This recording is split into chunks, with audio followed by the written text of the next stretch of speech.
কাছে শুনতে চাই। আসসালাতু ওয়াসসালামু আলাইকা ইয়া রাসূলুল্লাহ। আল্লাহ পাক রব্বুল আলামিন কোরআনুল কারীমের মধ্যে ইরশাদ করেছেন, ইয়া আইয়ুহাল্লাযীনা আমানু কুতিবা আলাইকুমুস সিয়াম কামা কুতিবা আলাল্লাযীনা মিন ক্বাবলিকুম লাআল্লাকুম তাত্তাকুন।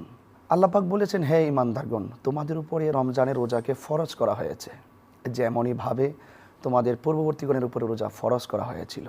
সুতরাং আমরা দ্ব্যর্থহীন কণ্ঠেই বলতে পারি, নামাজ যেমন আমাদের উপরে ফরজ, রমজানের রোজাও কিন্তু আমাদের উপরে ফরজ। সুতরাং আল্লাহর বিধান অবশ্যই আমাদেরকে পালন করতে হবে এবং আল্লাহর বিধান পালন করার ক্ষেত্রে যদি কোনো ব্যত্যয় ঘটে, নিশ্চয়ই আল্লাহ পাক রব্বুল আলামিনের কাছে জবাবদিহিতা করতে হবে। আল্লাহ পাক রব্বুল আলামিন কোরআনে অন্যত্র বলেছেন, ফামান শাহিদা মিনকুমুশ শাহরা ফালিয়াসুমহু, যখন তোমাদের মাঝে রমাদানুল মুবারক উপস্থিত হবে, অবশ্যই তোমরা রমজানুল মুবারকে রোজা রাখবে। তো সুতরাং সর্বসাকল্যে আমরা এই সিদ্ধান্তে উপনীত হয়েছি যে আমরা অবশ্যই রোজা রাখতে হবে। মুসলমানদের কাছে এই বার্তাটা আমরা দিতে পারি যে আমরা রমজানের পবিত্রতা রক্ষা করব এবং আল্লাহর বিধানগুলো অবশ্যই আমরা রমজান মাসে সুচারুরূপে আমরা পালন করব। একটু ফজিলত রমজান মাসে সিয়াম সাধনা। রাসূল করিম সাল্লাল্লাহু আলাইহি ওয়াসাল্লাম বলেছেন, মান সামা রমাদানা ঈমানান ওয়া ইহতিসাবান গুফিরা লাহু মা তাকাদ্দামা মিন যামবিহি ওয়া মা তাআখার।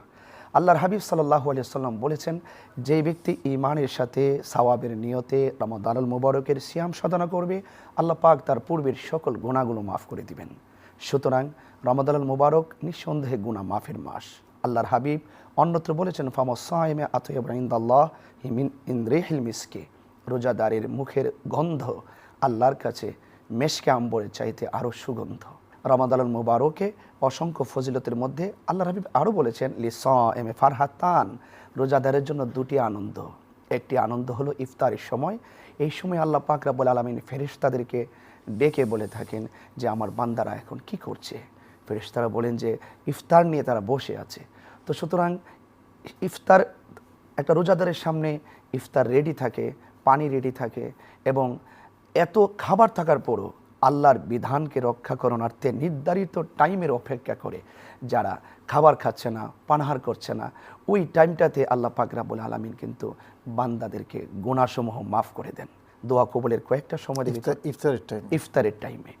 এবং আরেকটি আনন্দ হলো ইনদা লিকায়ে রব্বিহি, হাসরের ময়দানে আল্লাহ পাক রব্বুল আলামিন রোজাদারদেরকে সাক্ষাৎ দিবেন। হাদিসে কুদসির মধ্যে আছে, আস-সাওমু লি ওয়া আনা আজজি বিহি, রমাদানের রোজা হলো আল্লাহর জন্যে, আল্লাহ পাক রব্বুল আলামিন নিজের হাতেই রমজান মাসের প্রতিদান দান করবেন।